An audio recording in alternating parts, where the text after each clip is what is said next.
All right, let's get right into it. We're talking about an absolutely incredible showdown between two of Japan's greatest warlords. And this wasn't just a fight with swords and spears. Oh no, this was a conflict fought with ambition, honor, and a level of strategic genius that would literally shape the future of the entire nation.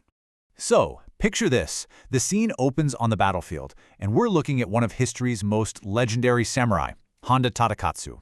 He's getting ready to face the army of the most powerful man in Japan. You can just feel the tension in the air. This isn't just another skirmish. This is one of those moments where legends are made and the fate of Japan is hanging right there in the balance. To really get what's going on in this complex campaign, we're going to break it down into 5 key parts. We'll start with the spark that ignited the whole thing, move through the tactical chess match of the battles, and end with the kind of paradoxical conclusion that decided everything. So what kicks this whole thing off? Well, it all starts with what looks like a simple invitation, but it's really a demand that strikes right at the heart of the samurai code of honor. You have to appreciate the sheer audacity of Hideyoshi's move here.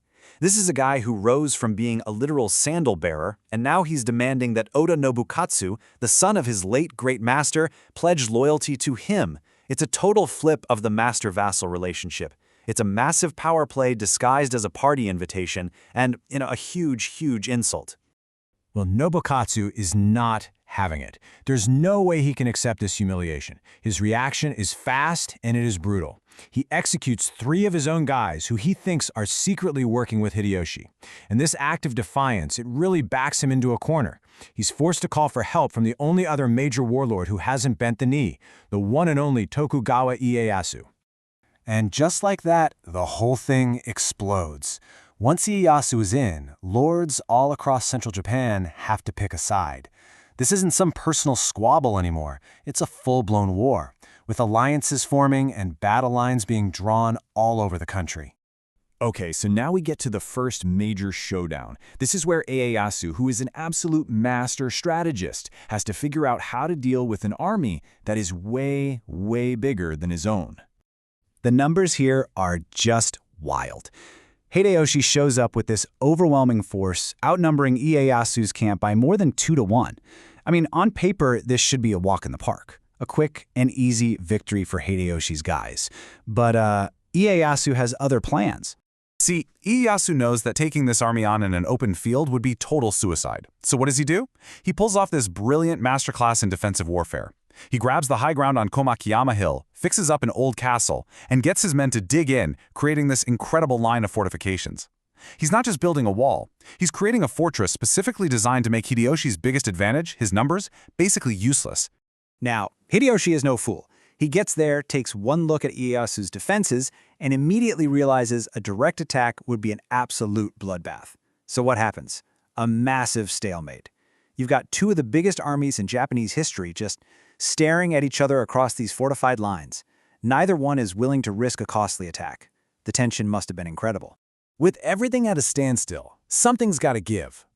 One of Hideyoshi's most trusted generals, a guy named Ikeda Tsuneyoki, starts getting impatient, and he comes up with a pretty daring plan to completely change the game.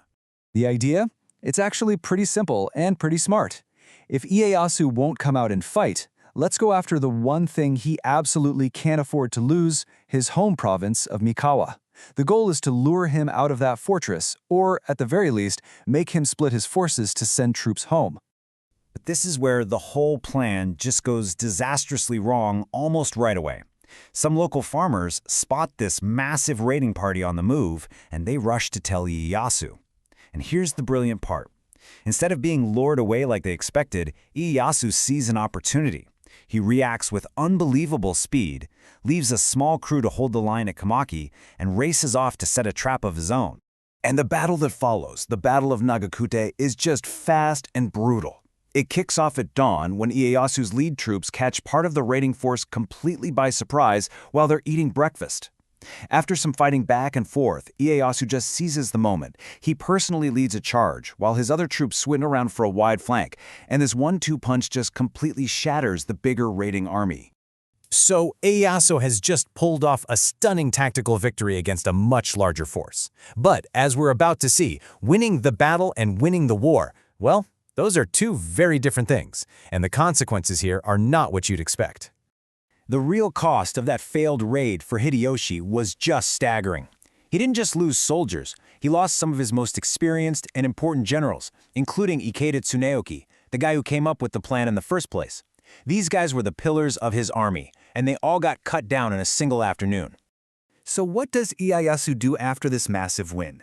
This is what makes him a genius. He shows incredible discipline. He doesn't get cocky or carried away by the victory. He wins the fight, and he immediately pulls his forces right back into his fortifications. And it's just in time, because Hideyoshi shows up with the main army, but it's too late. Ieyasu avoided the bigger trap. And this right here is the pivot, the crucial moment.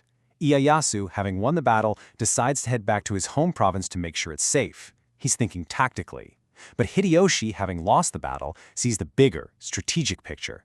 He realizes that with Ieyasu gone from the main front, Oda Nobunaga is now completely exposed, a sitting duck. All right, let's get to the final phase and see how Hideyoshi brilliantly turns a humiliating military loss into a massive political victory that paves his way to becoming the absolute ruler of Japan. With Ieyasu out of the picture, Hideyoshi unleashes his full power on the alliance's weakest link, Oda Nobunaga. He just systematically takes down Nobukatsu's castles one by one. He even uses these crazy engineering tactics, like diverting an entire river to flood a fortress until it surrendered. I mean, Nobukatsu is just getting crushed. In the end, this war doesn't end with some glorious final charge or an epic duel between the two great leaders. Nope, it just kind of fizzles out. With his lands being destroyed and under immense pressure, Nobukatsu basically gives up and makes peace with Hideyoshi. And that move effectively ends the alliance and the entire reason for the war. And this, right here, is the central paradox of this whole campaign. If you're looking at a military scorecard, Ieyasu was the clear winner. He won the only major battle, Nagakute, and he inflicted devastating losses. But if you look at the big picture, Hideyoshi won the war. He broke the enemy alliance, took Ieyasu off the board as an immediate threat, and solidified his political power. He cleared his path to unifying all of Japan. And that leaves us with a question that goes way beyond feudal Japan, doesn't it? It really makes you think. How often do we get so focused on winning the immediate fight, the argument right in front of us, that we end up losing the long game? It's just a timeless lesson in the difference between a tactical win and a true strategic victory.